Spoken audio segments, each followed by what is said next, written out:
నా పేరు Kesireddy Rajasekhar Reddy. Last few days నుంచి మీడియాలో నా గురించి వస్తున్న మిస్ఇన్ఫర్మేషన్ గురించి అడ్రస్ చేయాలని చెప్పి ఈ వాయిస్ రికార్డింగ్ పంపిస్తున్నాను.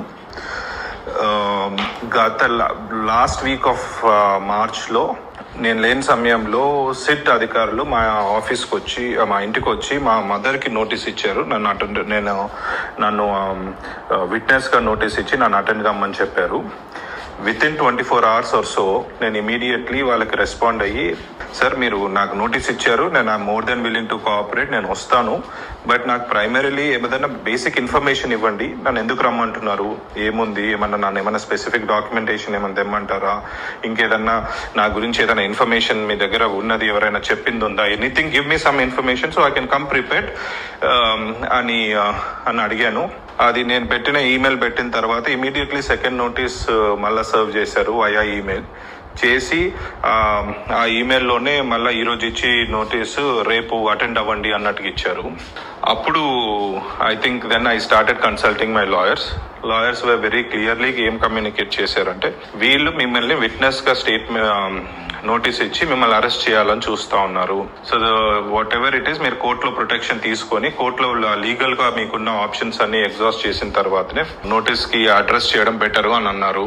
సో వాళ్ళు పంపించిన నోటీస్ ని ఆల్రెడీ మనం హైకోర్టులో ఛాలెంజ్ చేశాము. హైకోర్టు రీజనబుల్ టైం ఇచ్చి పిలవండి అని చెప్పింది. దాని మీద కూడా మళ్ళీ సుప్రీంకోర్టులో నడుస్తూ ఉంది. అది కాకుండా యాంటిసిపేటరీ బెయిల్ పిటిషన్ కూడా పెట్టున్నాము, where we have clearly told that I will more than willing to cooperate with the investigation.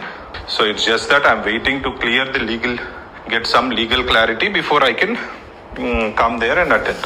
So ఇది నా లీగల్ పొజిషనింగ్ అండి, where I stand right now.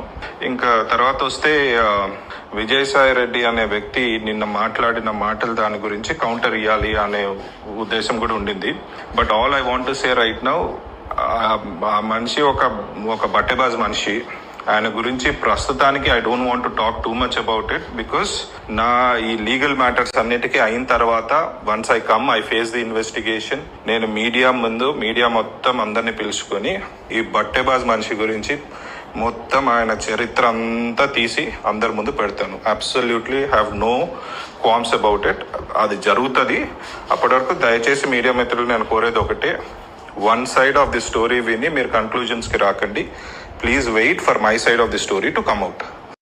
ఆంధ్రప్రదేశ్లో లిక్కర్ స్కామ్ అనేది మొత్తం ఆంధ్ర రాష్ట్రాన్ని మొత్తం దేశంలోని ఎవరైతే నాయకులు ఉన్నారో వాళ్ళందరి ప్రజల కన్ను కూడా ఆంధ్ర రాష్ట్రం వైపు తిప్పింది. అయితే ఒక్క మనిషి మీద మనందరి టార్గెట్ పడింది. మనమంతా వైఎస్ జగన్మోహన్ రెడ్డో, వైఎస్ విజయసాయి రెడ్డో, సజ్జల రామకృష్ణారెడ్డో కాదు, కసిరెడ్డి రాజశేఖర్ రెడ్డి.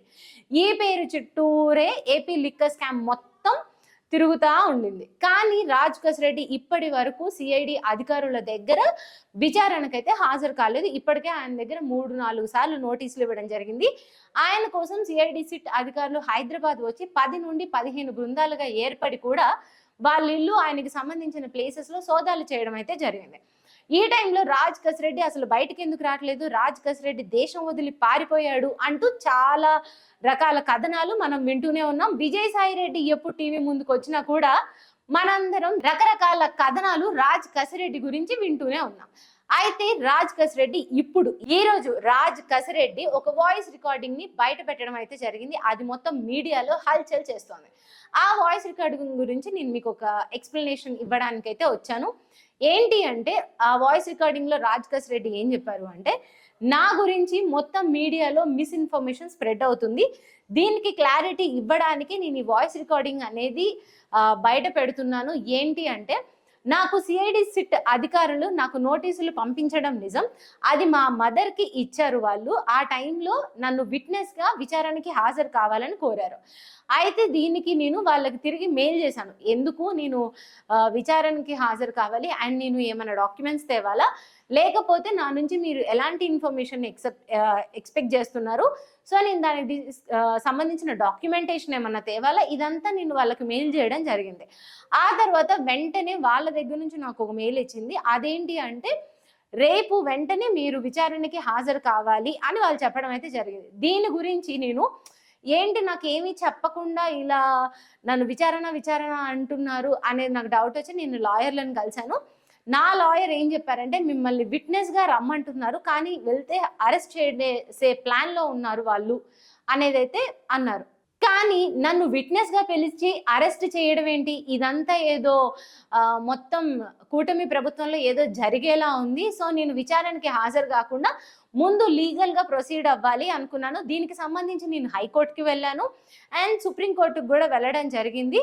నేను ఇంకా లీగల్ గా మొత్తం నాకు కన్ఫర్మేషన్ వచ్చాక, అంటే నేను అసలు ఎందుకు దీనికి విచారణకి హాజరు కావాలి అనేది నాకు ఒక క్లారిటీ వస్తే నేను విచారణకి హాజరవుతాను. అండ్ దాంట్లో విచారణకి హాజరవడంలో కూడా నాకు ఇబ్బంది ఏమీ లేదు అని కూడా రాజ్ రెడ్డి క్లారిటీ ఇచ్చారు.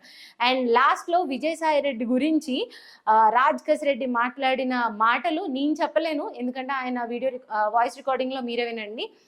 అతను మంచి మనిషి కాదు అన్నట్లయితే రాజ్ రెడ్డి మాట్లాడారు. నిన్న విజయసాయి రెడ్డి కూడా అదే అన్నారు, ఈ రోజు రాజ్ రెడ్డి కూడా అదే అన్నారు.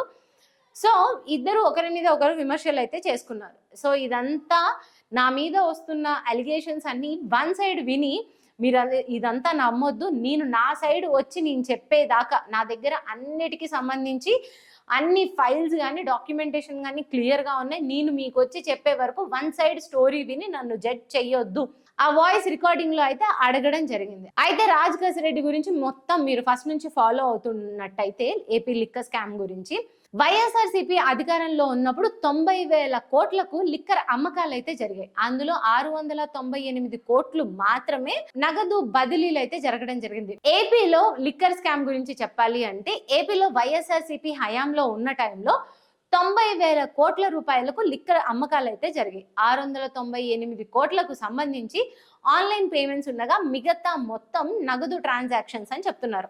అందులో 20,000 కోట్లకు సంబంధించి స్కామ్ జరిగింది అని ఇప్పుడు కూటమి ప్రభుత్వం ఆరోపణలు అయితే చేస్తా ఉంది. అందులో 4,000 కోట్లు ఆఫ్రికా, దుబాయ్ దేశాలకు తరలించారు అని కూడా చెప్తున్నారు.